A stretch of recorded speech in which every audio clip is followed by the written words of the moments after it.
السلام علیکم ورحمۃ اللہ وبرکاتہ۔ الحمدللہ وکفا وسلام علی عبادہ الذین اصطفیٰ، اشہد ان لا الہ الا اللہ وحدہ لا شریک لہ واشہد ان محمدا عبدہ ورسولہ صلی اللہ علیہ وآلہ وسلم۔ اللہم صلی علی محمد وعلی آل محمد کما صلیت علی ابراہیم وعلی آل ابراہیم انک حمید مجید۔ اللہم بارک علی محمد وعلی آل محمد کما بارکت علی ابراہیم وعلی آل ابراہیم انک حمید مجید۔ اما بعد، اللہ کے فضل، اس کی توفیق اور اس کی رحمت سے آج الحمدللہ 17ویں پارے کے ساتھ ہمارا قیام مکمل ہوا۔ اللہ تعالی ہم سب کی طرف سے قبول فرمائے۔ 17ویں پارے میں دو صورتیں ہیں، ایک سورۃ الانبیاء ہے اور دوسری سورۃ الحج ہے۔ دونوں صورتیں مکمل ہیں۔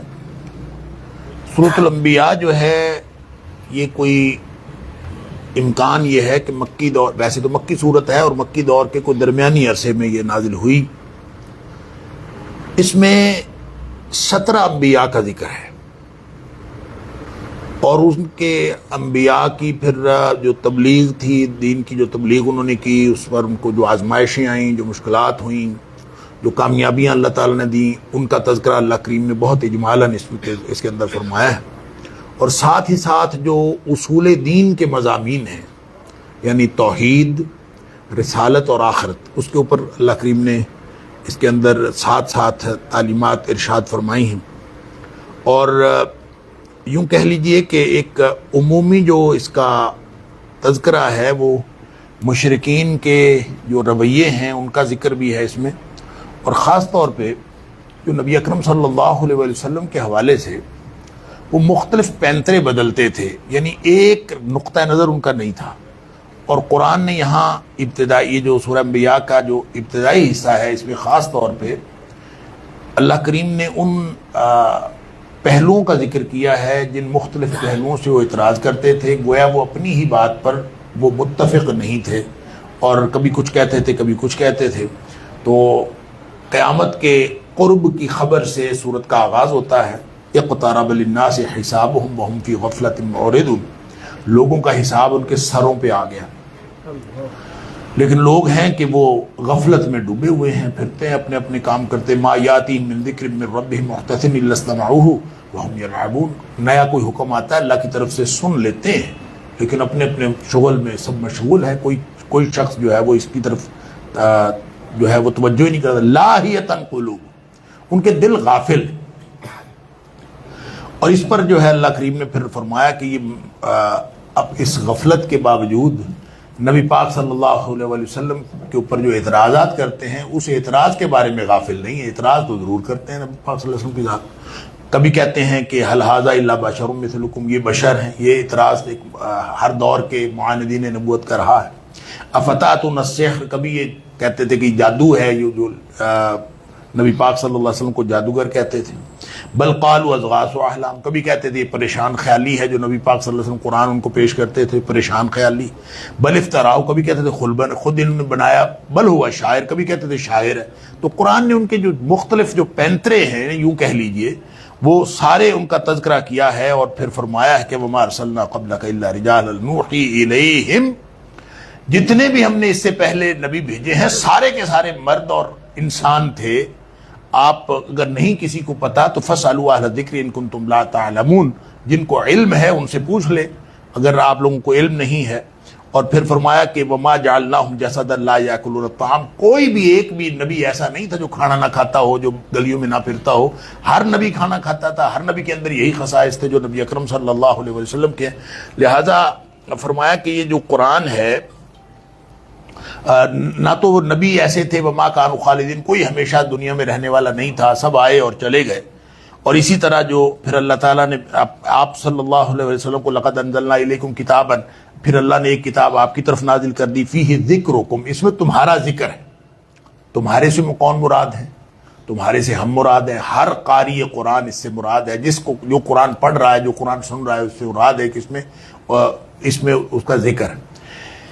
فیہ ذکرکم کے 3 معنی ہو سکتے ہیں۔ ایک اس کا مطلب یہ ہے کہ اس میں تمہارے لیے نصیحت ہے، ایک یہ ہے کہ اس میں تمہارا ذکر ہوا ہے، ایک یہ ہے کہ اس میں تمہارا تذکرہ ہے۔ تو تینوں طرح سے اس کا ایک ہوتا ہے کسی کو یاد کرنا کہ اس میں تمہارے لیے یاد ہے، فیہ ذکرکم، اس کی ایک اس میں نصیحت ہے، ایک یہ ہے کہ تمہارا تذکرہ ہے، تینوں باتیں ہو سکتی ہیں۔ لہٰذا تینوں باتوں کے حوالے سے قرآن جو ہے وہ ذکر ہے، قرآن نصیحت بھی ہے، قرآن ہر طرح کے لوگوں کا ذکر بھی کرتا ہے، ان کی یاد دہانی کرواتا ہے، پھر قرآن ہر طرح سے یعنی تذکرہ بھی کرتا ہے ہر طرح کے لوگوں کا۔ اس پر جو ہے وہ ایک بڑا معروف واقعہ بھی ہے کہ کسی نے کہا تھا کہ غالباً کوئی تابعی تھے احنف بن قیس، انہوں نے کہا میرا ذکر کہاں ہے؟ قرآن نے کہا فی ذکرکم، تو میرا ذکر اس میں کہاں ہے؟ تو کہتے پڑھنا شروع کیا، قرآن پڑھتے رہے کہ کہیں میرا ذکر آئے گا، قرآن نے آخر کہا ہے تیرا ذکر بھی ہے اس میں، تم سب کا ذکر ہے۔ تو اس کو پڑھتے رہے تو کہتے ہیں کہ کبھی کہیں مومنین کا ذکر ہوا، ان کی نشانیوں کا ذکر ہوا، میں نے اپنے آپ کو دیکھا میرے اندر تو وہ نشانیاں نہیں ہیں، کہیں کافروں کا ذکر ہوا، میں نے دیکھا میرے اندر وہ بھی نشانیاں نہیں، کہیں منافقوں کا ذکر ہوا، میں نے دیکھا میرے اندر وہ نشانیاں نہیں، تو میرا ذکر کہاں ہے؟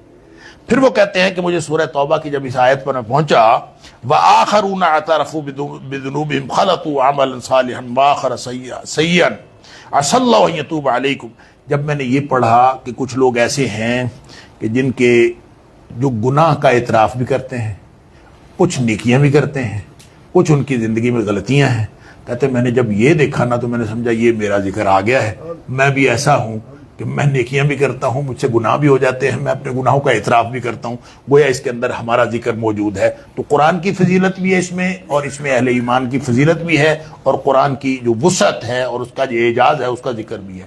آیت نمبر 16 سے آگے دلائل توحید ہیں کہ زمین آسمان کھیل تماشا نہیں ہے، اللہ تعالیٰ نے اتنا بڑا کارخانہ ایسے ہی کھیل تماشے کے لیے بنا دیا، ضائع کر لو زندگی۔ وَمَا خَلَقْنَا السَّمَاءَ وَالْأَرْضَ وَمَا بَيْنَهُمَا لَاعِبِينَ، زمین و آسمان کے درمیان جو کچھ ہے ہم نے ایسے کھیل تماشا نہیں بنایا، بلکہ یہ حق و باطل کی جنگ ہے۔ اس کے اندر جو ہے وہ لَوْ أَرَدْنَا أَن نَّتَّخِذَ لَهْوًا لَّاتَّخَذْنَاهُ مِن لَّدُنَّا إِن كُنَّا، ہم کچھ اور کام کر لیتے، اگر ہم نے شغل ہی کرنا ہوتا تو ہم کوئی اور کر لیتے، تو یہ شغل نہیں ہے۔ بل نقذف بالحق على الباطل فيدمغه فإذا هو زاهق، یہ تو حق اور باطل کی جنگ ہے، یہاں حق کو باطل سے ٹکرانا پڑے گا اور اس کا سر کچلنا پڑے گا، وگرنہ جو ہے اس کی کوئی اس دنیا کے مقصد کا کسی کو سمجھ نہیں آ سکتی جب تک یہ ٹکراؤ نہ ہو، اور یہ ٹکراؤ ہونا ہی ہونا ہے۔ اور فیدا ہوا ذاق، یعنی صرف ٹکراؤ نہیں ہوگا، فیدمغہ، پھر یہ اس کا سر کچلتا ہے، دماغ کچل دیتا ہے حق باطل کا، فیدا ہوا ذاہق، اور وہ ہے ہی جانے والا۔ پھر آگے اللہ کریم نے فرمایا دلائل مشرکین کو انذار کیا ہے، اس کو ڈرایا ہے، آیت نمبر 16 سے 50 تک دلائل توحید دیے ہیں۔ زیادہ خدا ہوتے نا، مشرکین کو سمجھایا کہ تمہیں سمجھ نہیں آتی، ایک گھر میں 2 سربراہ نہیں چل سکتے، اتنی بڑی کائنات میں ایک سے زیادہ خدا ہوں گے، کیسے ہو سکتا ہے؟ لو کان فیہما آلہۃ الا اللہ لفسدتا، اللہ کے علاوہ اگر اس میں ایک سے زیادہ کوئی اور خدا ہوتے تو لڑائی ہو جاتی، جھگڑا ہو جاتا ہے، ایک کہتا میں نے سورج مشرق سے نکالنا ہے، دوسرا کہتا ہے میں مغرب سے نکالنا ہے، آج میرا موڈ جنوب سے ہے، آج میرا موڈ شمال سے، کوئی بھی تو ایک اللہ ہے جس نے پوری کائنات کا نظام بنایا ہے، ایک سربراہ ہے، اس سے فسبحان اللہ رب العرش عما یصفون۔ تو جو لوگ کہتے ہیں، جو باتیں بناتے ہیں، اللہ جو ہے ان سب سے بہت بلند ہے۔ پھر ایک بات بتائی کہ شرک ہمیشہ بے دلیل ہوتا ہے۔ قل ہاتوا برہان، اب اتخذوا من دونہ آلہۃ، اللہ کے علاوہ الہ بنائے ہوئے ہیں، قل ہاتوا برہانکم، دلیل لاؤ۔ لہذا جو بھی اللہ کے علاوہ دنیا میں تاریخ میں کبھی کسی نے شرک کیا، کبھی اپنے شریک ٹھہرائے ہیں، باطل معبودوں کا تذکرہ کیا ہے، کبھی کوئی دلیل نہیں ہوئی، کہانیاں سنائیں گے ادھر ادھر کی، اللہ۔ تو فرمایا کہ ان کے پاس کوئی دلیل نہیں ہوتی، شرک ہمیشہ بے دلیل ہوتا ہے۔ اور آگے توحید کے مزید آفاقی دلائل جاری ہیں، مظاہر فطرت کا ذکر کیا ہے، سارے رب کی توحید کی دلیلیں۔ اللہ اکبر۔ یہ زمین و آسمان کانتا رتقا ففتقناہما، ایک وقت تھا یہ اکٹھے تھے، زمین آسمان سب جڑے ہوئے تھے، پھر ہم نے ان کو توڑ دیا۔ کیسے جڑے ہوئے تھے، کیسے ٹوٹے، واللہ عالم، ہمیں کچھ نہیں پتا۔ جڑے ہوئے ہونے کا کیا مطلب ہے اور ٹوٹنے کا کیا مطلب ہے، یہ متشابہات قرآنی ہیں، ہماری سمجھ میں نہیں آ سکتی کیسے ہوا، اللہ کریم نے کیسے بنایا۔ پہلے ایک گولا تھا، پھر وہ الگ الگ ہو گیا۔ مختلف فلاسفہ نے اور مختلف جو سائنسدان ہیں انہوں نے اپنے اپنے نظریات اس بارے میں کیے ہیں۔ بعض فلاسفہ کہتے ہیں کہ گولا تھا زمین، یہ پوری کائنات ایک گولا تھا، پھر اس کو گھمایا گیا، ایک حرکت ہوئی، حرکت سے جو لطیف اجسام تھے وہ دور جا گرے، یعنی یہ گول حرکت کرتا رہا، لطیف اجسام دور جا گرے، اور جو کثیف تھے جس کے اندر زیادہ مادہ تھا، کثافت زیادہ تھی، وہ قریب رہ گئے۔ لہذا زمین جو ہے وہ زیادہ کثیف ہے، اجرام فلکی جو ہے زمین کی نسبت وہ زیادہ لطیف ہیں، وہ ارد گرد چلے گئے. تو یہ لوگوں کے اپنے نظریے. گینگ ہوا تھا، ایک بہت بڑا دھماکہ ہوا تھا، جس سے پہلے یہ سارا میٹر اکٹھا ہی تھا، پھر ایک دھماکہ ہوا اور سب الگ الگ چیزیں ہو گئی. وہ دھماکہ کب ہوا، کیسے ہوا، یہ لوگوں کا خیال ہے، ایک نظریہ ہے. اب اس کے لیے انہوں نے بہت سارے تجربات، وہ کہتے ہیں جو جتنی انرجی کریٹ ہوئی تھی اس دھماکے کے موقع پر، اتنی انرجی اگر اب کریٹ کر لی جائے تو اس طرح کے جو جیسے کائنات جو ہے وہ ایک دم الگ الگ ہو کے اجسام بن گئے، اسی طرح کی ایک انرجی کریٹ کر لی جائے تو اس سے جو ہے وہ بہت بڑے حیران کن نتائج جو ہے وہ سامنے آ سکتے ہیں. اسی لیے آپ کو شاید معلوم ہو، جو لوگ سائنس سے دلچسپی رکھتے ہیں، سرن کے نام سے ایک بہت بڑا منصوبہ پوری دنیا کے سائنسدان ہزاروں کی تعداد میں اس کے اندر موجود ہے، پاکستانی سائنسدان بھی اس میں موجود ہے، اور ایک بڑا منصوبہ ایک عرصے سے چل رہا ہے. اور وہ اسی طرح کے تجربات، ایک بہت بڑی سرنگ انہوں نے بنائی ہوئی ہے، اس کے اندر تجربات کرتے رہتے ہیں. اور دنیا کے اندر بہت ساری حیران کن جو ایجادات ہوئی ہیں وہ اسی سرن کی وجہ سے ہوئی ہیں. مثال کے طور پر یہ جو انٹرنیٹ کی ایجاد اصل میں سرن کی وجہ سے ہوئی ہے. کیوں؟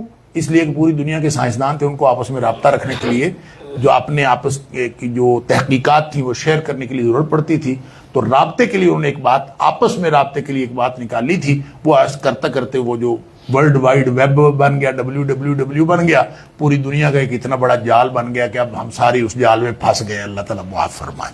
تو لیکن بہرحال یہ ایک لوگوں کے خیالات ہیں. قرآن کی اس بات سے کیا بگ بینگ کی تصدیق ہوتی ہے یا تردید ہوتی ہے؟ واللہ عالم، ہم کچھ نہیں کہہ سکتے. ہو سکتا ہے اس کی وہی بگ بینگ ہو جو سائنسدانوں کا خیال ہے. کیوں؟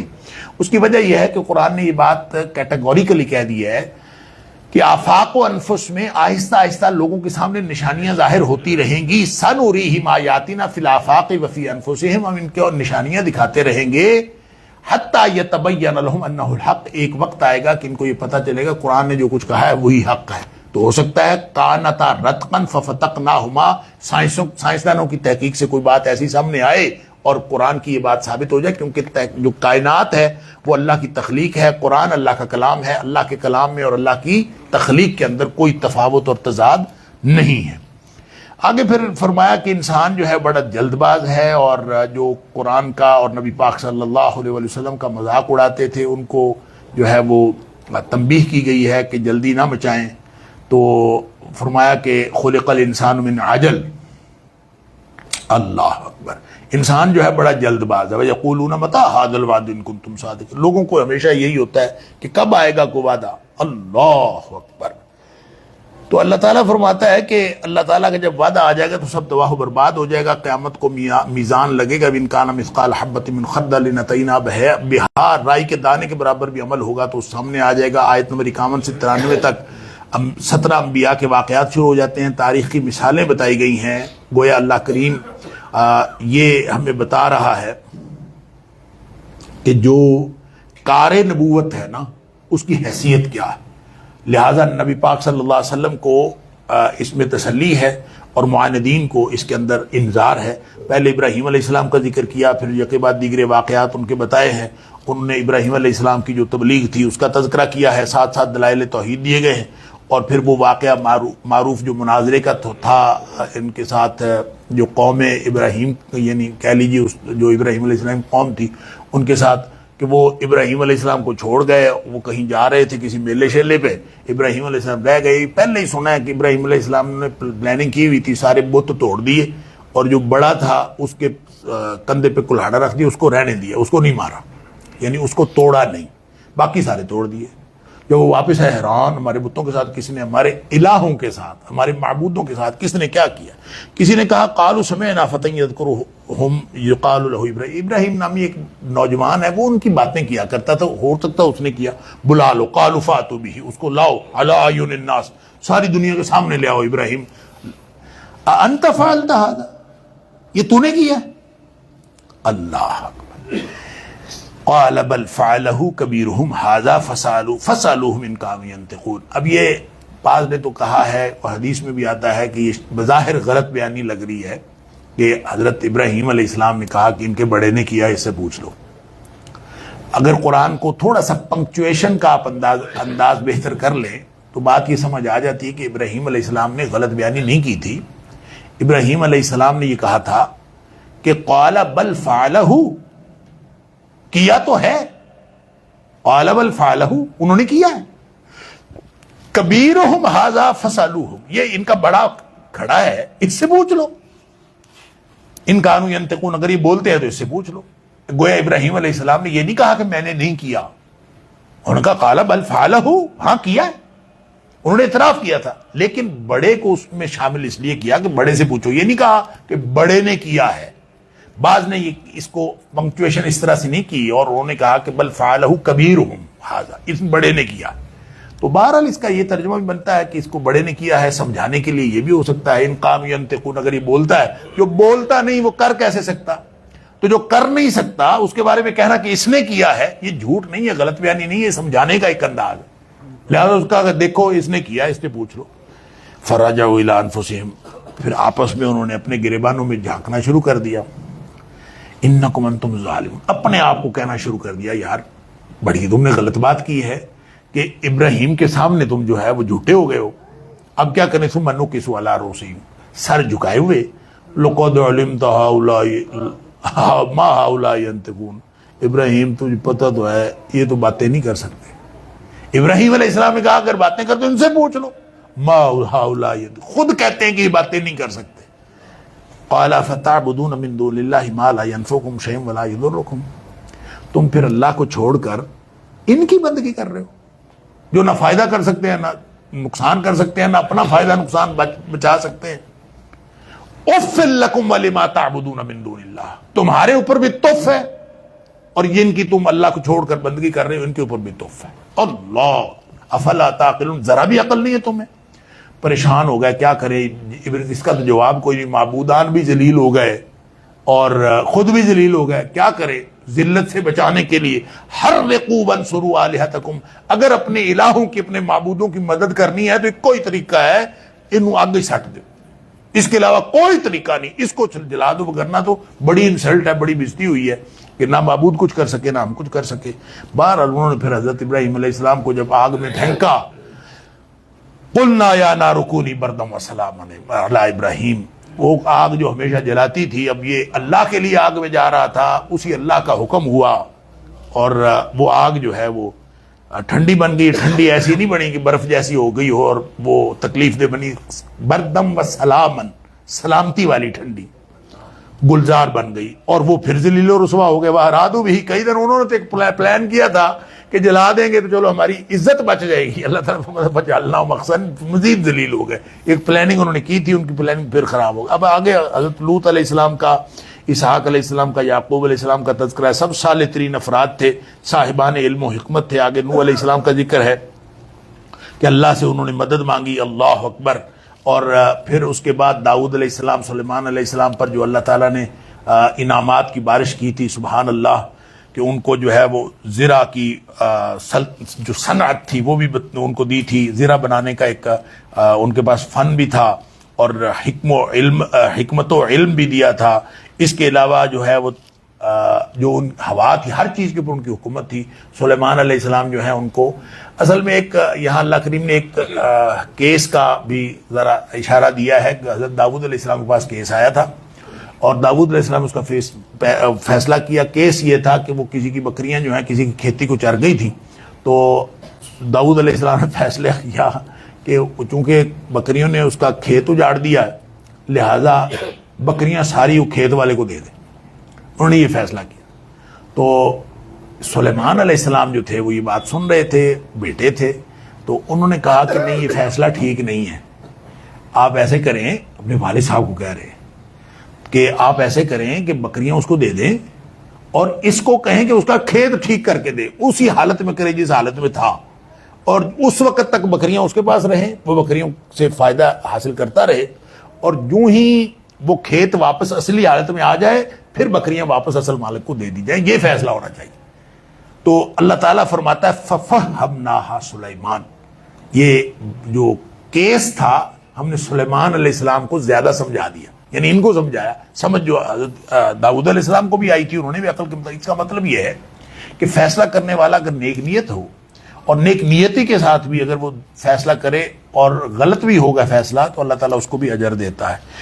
بہرحال اس کے بعد ایوب صابر کا ذکر ہے کہ اللہ تعالیٰ نے ان کو صبر دیا، ایوب اذ نادی ربہ انی مسنی الضر وانت ارحم الراحمین، ان کا ذکر ہے اللہ تعالیٰ انہوں نے جب اللہ کو پکارا فاستجبنا لہ فکشفنا ما بہ من ضر، ساری تکلیف دور کر دی، وآتیناہ اہلہ ومثلہم معہم، اس کے گھر والے بھی سارے واپس مل گئے، سارے بچے بھی مل گئے، رحمۃ منا، ہماری طرف سے رحمت ہوئی۔ آگے پھر دیگر انبیاء کے صبر کی ذکر ہے، کل من الصابرین، سارے کے سارے نبی ڈٹ جانے والے تھے اور صبر کرنے والے تھے، ایک بھی جو ہے وہ پیٹھ پھیر کے بھاگنے والا نہیں تھا حالات کو مشکل دیکھ کے۔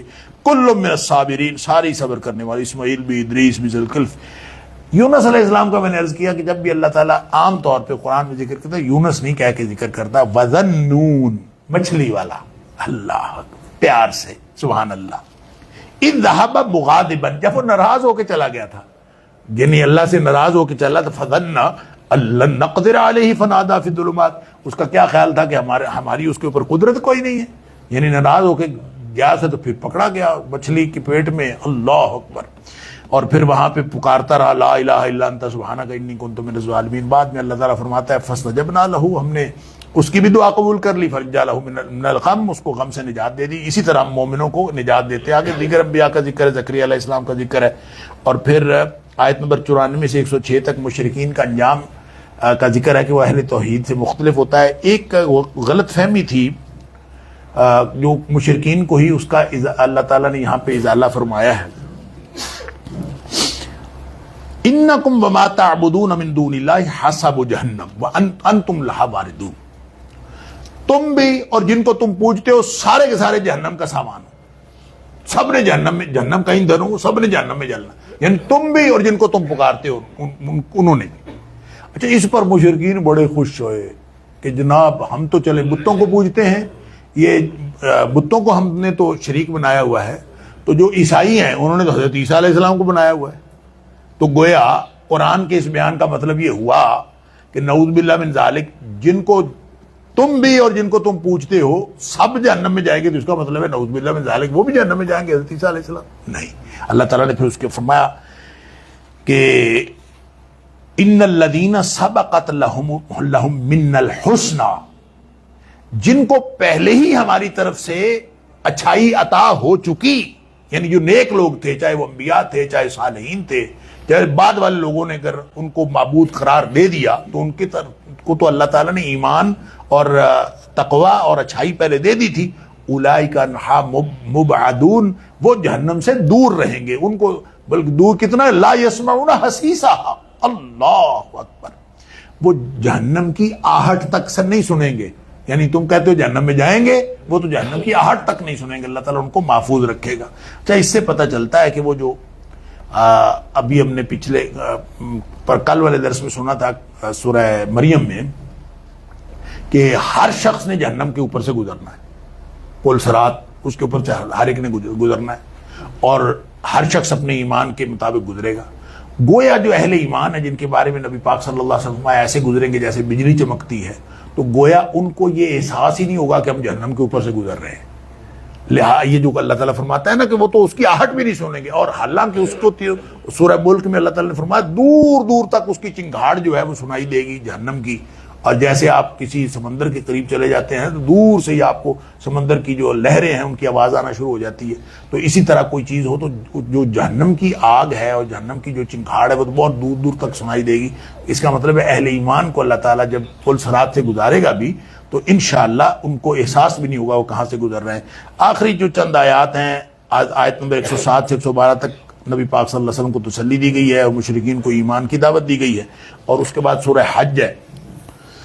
اللہ اکبر، سورہ حج کا جو یہ اصل میں ہے تو یہ بھی یہ مدنی سورت سورہ حج، لیکن اس میں مشرکین و معاندین کے بارے میں کچھ مجادلہ کیا گیا ہے اور ان کے اوپر فرد جرم عائد کی گئی ہے، ساتھ عملی جہاد جو ہے مسلمانوں کے لیے اس کی اجازت، جو میں نے پہلے دن سے میں عرض کر رہا ہوں، سورہ بقرہ میں جہاد کی بات آئی، ایک مقام فرضیت سورہ بقرہ میں، ایک مقام فرضیت سورہ نساء میں، اور ایک یہاں۔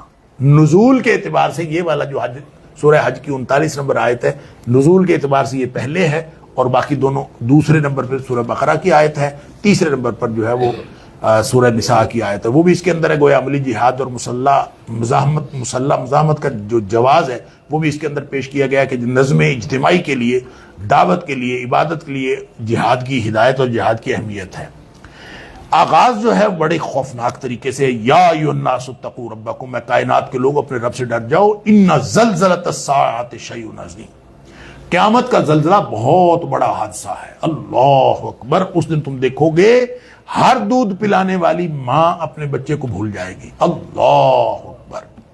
وَتَضَعُ كُلُّ ذَاتِ حَمْلٍ حَمْلَهَا، ہر پریگننٹ، یہ عورتوں کی بات صرف نہیں ہو رہی یا انسانوں کی بات نہیں ہو رہی، اس میں سارے جانور، ہر چیز، ہر ذات حمل جو ہے وہ اپنا حمل چھوڑ دے گی۔ وَتَرَى النَّاسَ سُكَارَىٰ، آپ کو لوگ ایسے لگیں گے نشے میں ہیں، ادھر ادھر جو ہے مخبوط الحواس ہو گئے۔ وَمَا هُمْ بِسُكَارَىٰ، نشے میں نہیں ہوں گے، ولیکن عذاب اللہ شدید، بلکہ اللہ کا عذاب جو ہے اتنا سخت ہوگا کہ لوگ اس طرح سے مبہوت ہو جائیں گے اور مدہوش ہوں گے۔ اللہ تعالیٰ معاف فرمائے۔ نبی اکرم صلی اللہ علیہ وسلم نے فرمایا اس آیت کے شان نزول میں یا اس کی تشریح میں، نبی پاک صلی اللہ علیہ وسلم، بخاری شریف کے اندر ہے کہ نبی پاک صلی اللہ علیہ وسلم نے فرمایا کہ یہ جو لگتا یہ ہے، دیکھیں یہ جو زلزلہ ہے دنیا کی تباہی کے وقت بھی ہو سکتا ہے، بعض مفسرین نے کہا کہ اس وقت کی بات ہے، اور یا پھر حشر میں اکٹھا ہونے کا وقت ہے، بہرحال وہ بھی مشکل وقت ہے، یہ بھی مشکل وقت ہے، جب قبروں سے نکلیں گے اللہ تعالیٰ کو معلوم ہے۔ اللہ اکبر۔ نبی پاک صلی اللہ علیہ وسلم فرماتے ہیں کہ اللہ تعالیٰ آدم علیہ السلام کو فرمائے گا کہ اپنی مخلوق میں سے ہر 1000 میں سے 999 جہنم کے لیے نکالو، ہر 1000 میں سے 999 جہنم کے لیے نکالو۔ اللہ اکبر۔ نبی پاک صلی اللہ علیہ وسلم نے فرمایا جب یہ آدم علیہ السلام سے یہ کہا جائے گا تو اس وقت جو ہے وہ یہ سنتے ہی حمل والیوں کے حمل گر جائیں گے، اور یہ جو کیفیت ہے یہ نبی پاک صلی اللہ علیہ وسلم نے ساری بیان فرمائی کہ دودھ پلانے والی مائیں جو ہے اپنے بچوں کو بھول جائیں گی، اور سب اس قدر جو ہے خوف کی وجہ سے اپنے ہوش و حواس کھو بیٹھیں گے، حالات یہ ہو جائیں گے۔ جب یہ بات، کیونکہ اللہ کو عذاب کو دیکھ کر ایسا ہوا، یہ بات صحابہ نے سنی تو صحابہ پریشان ہو گئے، انا للہ و انا الیہ، ہر 1000 میں سے 999، صحابہ کے چہرے متغیر ہو، اللہ کے رسول صلی اللہ علیہ وسلم ہم کہاں جائیں؟ نبی پاک صلی اللہ علیہ وسلم نے ان کی پریشانی دیکھی، فرمایا گھبراؤ نہیں، یہ جو جہنم میں 999 جانے ہیں نا، ان میں سے ہر 1000 میں سے 999 یاجوج ماجوج میں سے ہوں گے، اور ایک جو ہے وہ باقی انسانوں میں سے ہوگا۔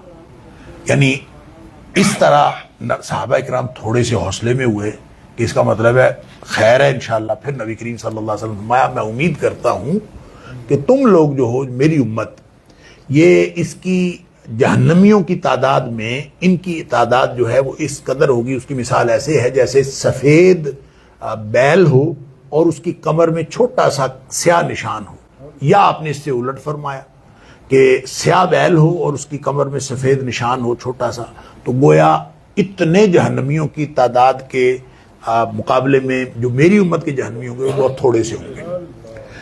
پھر نبی پاک صلی اللہ علیہ وسلم نے فرمایا میں اللہ سے امید کرتا ہوں کہ تم جنتیوں کا 1/4 ہوگے، یعنی حضرت آدم علیہ السلام سے لے کر نبی اکرم صلی اللہ علیہ وسلم تک امتیں جو ہیں وہ ہزاروں ہیں، لیکن ان میں سے جو 1/4 25% جو ہے صرف میری امت کے لوگ ہوں۔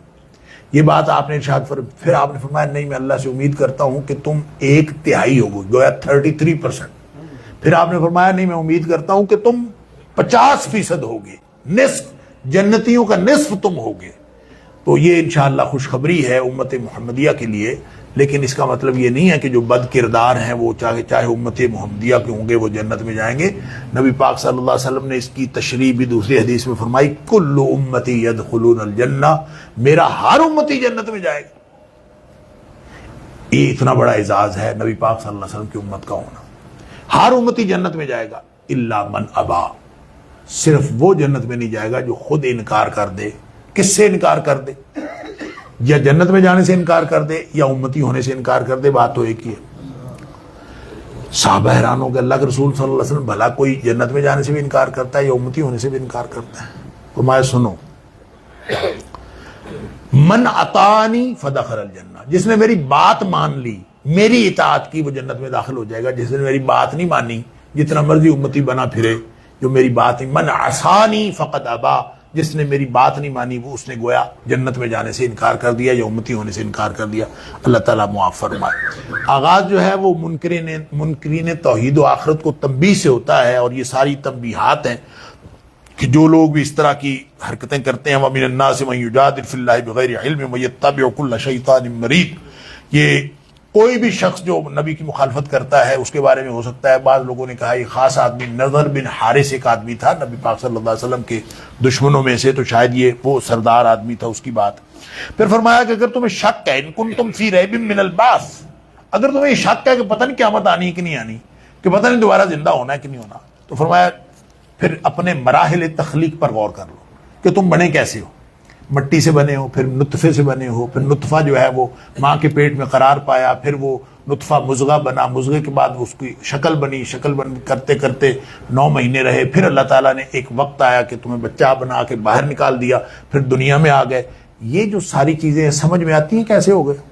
مٹی سے نطفہ کیسے بنتا ہے, نطفے سے مضغہ کیسے بنتا ہے, مضغے سے مخلقہ کیسے بنتا ہے, یعنی کیسے کیسے یہ سارا کچھ, یعنی نطفے سے علقہ کیسے بنتا ہے, علقہ سے مضغہ کیسے بنتا ہے, یہ سارے مراحل تخلیق اللہ تعالیٰ نے بتائے. اگر تو ان کی سمجھ آ گئی ہے تو پھر کہو کہ آخرت سمجھ میں نہیں آتی. جب ان کی ہی سمجھ نہیں, اللہ تعالیٰ نے پیدا کیا ہے, جب اللہ پیدا کرنا چاہتا ہے تو اللہ تعالیٰ پیدا کر لیتا ہے. فرمایا پھر اللہ تعالیٰ فرماتا ہے پھر جب تمہیں دنیا میں اللہ تعالیٰ لے آتا ہے تو کچھ لوگوں کو تو اللہ تعالیٰ فوت کر لیتا ہے پہلے, کچھ لوگ بوڑھے ہو جاتے ہیں اور ارذل عمر تک پہنچ جاتے ہیں, اور ان کی عمر ایسی ہو جاتی ہے کہ پھر ان کو ککھ نہیں پتہ چلتا, لوگوں سے ایسے پوچھتے پھرتے ہیں جیسے بچے نہیں پوچھتے, تو پورا علم, جوانیاں, سیانف, حکمت, سب کچھ ایک دم بصیرت ختم ہو جاتی ہے. تو بندہ پھر ارذل عمر میں جا کے اللہ اکبر. فرمایا وَمِنْكُمْ مَنْ يُرَدُّ إِلَىٰ أَرْذَلِ الْعُمُرِ لِكَيْ لَا يَعْلَمَ مِنْ بَعْدِ عِلْمٍ شَيْئًا. سارے علم کے بعد آدمی پھر بیوقوف بنا ہوتا ہے اور جاہل بن کے بیٹھا ہوتا ہے. یہ ساری چیزیں سمجھ میں آتی.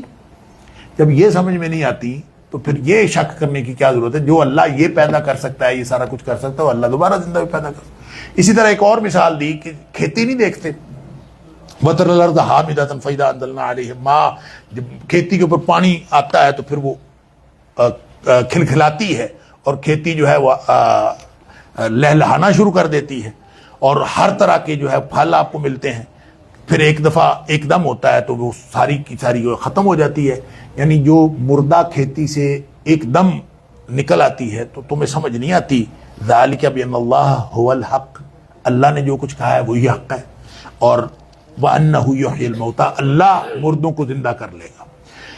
وان الساعۃ آتیۃ, قیامت آنے والی ہے اور قبروں والے سب اٹھ کھڑے ہوں گے. ان اللہ یبعث من فی القبور, مردوں کو سب کو اٹھا لیا جائے گا. اور فرمایا کہ اس کے لیے تیاری کر لو. اور فرمایا لوگ تو یہ ہے کہ عبادت بھی کرتے ہیں تو ایک متشکک اور متردد آدمی کی طرح کرتے ہیں. من یعبد اللہ علی حرف, کنارے پہ کھڑے ہو کے بندگی کر رہے ہوتے ہیں, تھوڑا سا نقصان ہوتا ہے ادھر ہو جاتا ہے, تھوڑا سا فائدہ ہوتا ہے ادھر ہو جاتا ہے. یعنی بندگی بھی فائدے نقصان کو سامنے رکھ کے کرتے ہیں. اللہ تعالیٰ فرماتا ہے کہ اگر وہ یہ جو لوگ اس طرح کی بندگی کرتے ہیں نا, اپنا فائدہ دیکھا تو بندگی کر لی, نہ فائدہ دیکھو پیچھے ہٹ گئے. فرمایا یہ وہ لوگ ہیں خسرت دنیا والآخرت, دنیا میں بھی خسارہ ہے, آخرت میں. متذبذب آدمی جو ہے اس کو نہ دنیا میں فائدہ ہوتا ہے نہ آخرت میں فائدہ ہوتا ہے. بس اس طرح آگے اللہ کریم نے جہنم کا منظرنامہ بتایا ہے. آگ کا لباس ہوگا, سروں میں کھولتا ہوا پانی ڈالا جائے گا, انتڑیاں باہر آ جائیں گی, لوہے کے تھوڑے ہوں گے, اللہ تعالیٰ معاف فرمائے, اس میں سے نکل نہیں سکیں گے. آگے پھر اہل ایمان کے لیے جنت کی بات ہے, ریشم کا لباس ہوگا, ہیرے جواہرات ہوں گے, سونے کے کنگن ہوں گے, پاکیزہ ماحول. اللہ تعالیٰ ہم سب کو اس میں جنت میں لے جائے. آگے آیت نمبر 25 سے لے کر 38 تک تولیت کعبہ کی بات ہے کہ کعبہ کا متولی اللہ نے اہل ایمان کو بنایا. ایک بات اللہ تعالیٰ نے یہاں فرمائی آیت نمبر 25 کے اندر کہ اللہ فرماتا ہے کہ یہ جو کعبہ ہے نا, اس کو ہم نے مسجد حرام, اس کو ہم نے برابر کیا ہے سواء للعاکف فیہ والباد, رہنے والا اور باہر سے آنے والا دونوں کا ایک جتنا حق ہے اس شہر پر. اچھا, مسجد حرام کی بات ہوئی ہے. بعض لوگ کہتے ہیں اللہ نے مسجد حرام کہا ہے تو مسجد حرام کا مطلب ہے صرف مسجد حرام, تو مسجد حرام میں جو مرضی جائے کوئی روک نہیں سکتا, 24 گھنٹے جب مرضی جاؤ آؤ اور روک نہیں سکتا, اور ایسے ہی ہے بات. ٹھیک, کچھ لوگوں کا خیال یہ ہے, اور یہ خاص طور پہ متقدمین جو تھے وہ اس کو بہت اہتمام کرتے تھے, اور اس کا مطلب یہ تھا کہ یہاں یہ جو مسجد حرام یہاں کہا گیا ہے، مسجد حرام سے مراد صرف مسجد نہیں ہے بلکہ پورا مکہ شہر ہے۔ اس کی دلیل جو ہے وہ سورہ بقرہ کے اندر ہے کہ اللہ کریم نے وہاں مسجد حرام جو ہے لا ذالک لمن لم یکن حاضر المسجد الحرام، اللہ تعالیٰ نے جہاں حج کے احکام دیے ہیں آیت نمبر 196 میں، فرمایا یہ اس کے لیے جس کا گھر مسجد حرام میں نہ ہو۔ اور مسجد حرام میں کس کا گھر ہوتا ہے؟ وہ تو مکے میں ہوتا ہے نا۔ اس کا مطلب مسجد حرام سے مراد مکہ شہر۔ اس کا مطلب یہ ہوا کہ مکہ شہر جو ہے وہ سارے لوگوں کے لیے برابر ہے، یہ باقی شہروں کی طرح نہیں ہے۔ مکہ اس میں کوئی شخص مالک نہیں ہو سکتا، سارے ہی مالک ہیں، وہاں کے رہنے والے بھی مالک ہیں، باہر سے آنے والے بھی مالک ہیں، کیونکہ یہ ساری دنیا کی انٹرنیشنل شہر ہے، اللہ نے ہر ایک سارے اہل ایمان کے لیے بنایا۔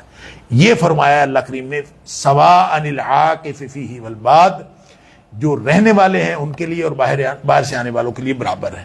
آگے حکم دیا وَمَن يُرِدْ فِيهِ بِإِلْحَادٍ بِظُلْمٍ نُذِقْهُ مِنْ عَذَابٍ أَلِيمٍ، اگر کوئی اس شہر میں، چونکہ وہ حدود حرم میں ہے نا، تو حدود حرم میں اگر کوئی شخص ظلم کرے تو اللہ تعالیٰ فرماتا ہے کہ ہم ان کو دردناک عذاب چکھائیں گے، شہر بڑا مقدس ہے، حرمت والا ہے ساتھ۔ اچھا، یہ برابری والی بات جو ہے اس پہ بہت لمبی بحث ہے، میں اس کا خلاصہ پیش کر دیتا ہوں۔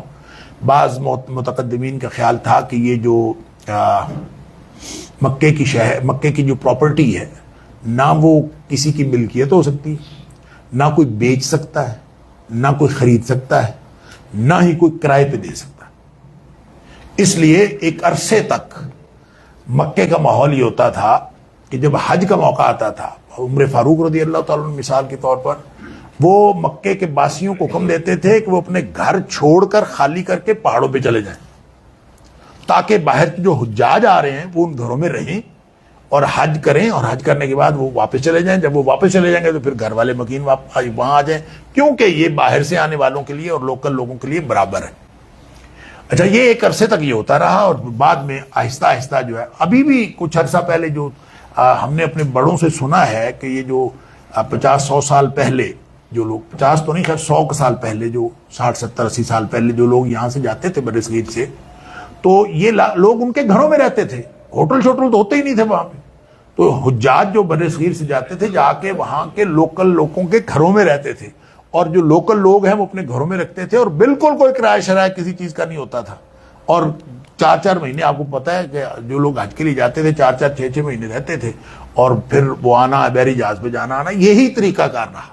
لیکن اب ماڈرن ڈے ہے، اب اس وقت تو وہاں پہ بلڈنگز بنی پڑی ہیں، اور جناب پلازے کے پلازے، ہوٹل کے ہوٹل، اور سب کرائے پہ، اور لاکھوں لوگ آتے جاتے، اور ایک بہت بڑا بزنس ایکٹیویٹی بنی پڑی ہے۔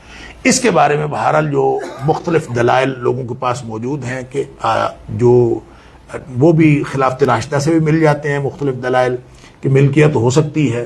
مثلا ایک گھر حضرت عمر فاروق رضی اللہ تعالیٰ عنہ نے مکے کے اندر وہ خریدا تھا، اور خرید کے اس کو جیل بنایا تھا، قید خانہ بنا لیا تھا۔ شراب بھی تھا، ایک عادی شرابی تھا، اس کو کوڑے لگا کے چھوڑ دے تو پھر شراب پیتا تھا، پھر اس کو کوڑے لگا کے چھوڑ دے پھر شراب پیتا تھا۔ تو حضرت عمر فاروق رضی اللہ تعالیٰ نے ایک گھر خریدا تھا، اور گھر خرید کے اس کو قید خانہ بنایا تھا، اور اس میں اس کو جو ہے وہ قید کر دیا تھا۔ تو گویا کسی کا تھا، ملکیت تھی تو خریدا تھا نا، تو اس کا مطلب ہے خرید و فروخت جائز ہے۔ تو اس طرح کے بہت سارے دلائل موجود ہیں۔ بہرحال قصہ مختصر یہ کہ اس لیے ایک اختلافی مسئلہ تھا، اب اس وقت جو ہے وہ سب کے سب اتفاقی مسئلہ ہوا پڑا ہے کہ کوئی شخص یہ نہیں سمجھتا کہ یہ سواء العاکف فی الباد کا وہ معنی ہے جو متقدمین میں کسی حد تک اختلافی تھا، آج بالکل اختلافی نہیں ہے۔ وہاں پہ بزنس بھی کیا جا رہا ہے، اور آپس میں پراپرٹیز خریدی بھی جا رہی ہیں۔ واللہ عالم، اللہ تعالیٰ ہم سب کو قرآن سمجھنے اور عمل کرنے کی توفیق عطا فرمائے۔ آخر پہ اللہ کریم نے مشرکین کو جو ہے وہ خطرے کی تنبیہ اور وارننگ بھی دی ہے، ہلاکت کی، اور پھر دلائل توحید بھی دیے ہیں، اور یہ فرمایا ہے کہ یہ جن لوگوں کو تم پکارتے ہو یہ ایک مکھی نہیں بنا سکتے۔ اس کی وجہ یہ ہے کہ حق بندگی عطا ہی اس وقت ہوتا ہے، کسی کو ملتا ہی بندگی کا حق اس وقت ہے جب کوئی خالق ہو۔ خالق کا حق ہے کہ اس کو پوجا جائے۔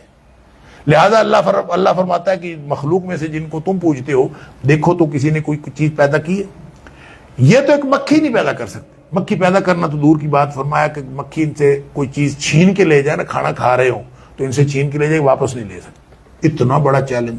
اچھا، میں تو اس کو ایسے ہی پڑھتا تھا ہمیشہ اس کو پڑھتے ہیں، اس آیت کو تو اسی طرح پڑھتے ہیں کہ اللہ تعالیٰ نے چیلنج کیا، چیلنج ہی ہوگا بس. تو مکھی آپ کے آگے سے کھانا اٹھا کے لے جا رہی ہو تو ظاہر بندہ پیچھے تھوڑی بھاگ سکتا ہے، اس کو پکڑ کے کیسے چھینے گا اسے؟ یہ عجیب سی لگتی ہے بات. اللہ تعالیٰ مغفرت فرمائے. ایک بزرگ تھے ہمارے، استاد تھے، ہمارے بھائی فوت ہو گئے، پنجاب یونیورسٹی میں کیمیکل کے پروفیسر تھے. ایک دن میں درس دے رہا تھا تو درس میں اکثر بیچارے تشریف لایا کرتے تھے. ایک دن انہوں نے مجھے یہ بات سنی تو اگلی دفعہ میرے پاس آئے تو ایک ریسرچ پیپر فوٹو کاپی کروا کے لے کے آئے، انگریزی میں تھا، جس کا خلاصہ یہ تھا کہ یہ جو چیلنج اللہ نے دیا ہے نا، مکھی سے کھانا چھین کے دکھاؤ، اور بھئی چیلنج اللہ کا یہ کوئی 1,500 سال پہلے لوگوں کے لیے تو نہیں تھا، یہ تو قیامت تک کے لیے لوگوں کے پاس ہے. تو کوئی مکھی کو کسی مشین سے پکڑ کے اس سے کھانا چھین ہی سکتا ہے نا. تو انہوں نے بتایا دیکھو میں آپ کو بتاتا ہوں اللہ نے یہ چیلنج کیوں کیا ہے.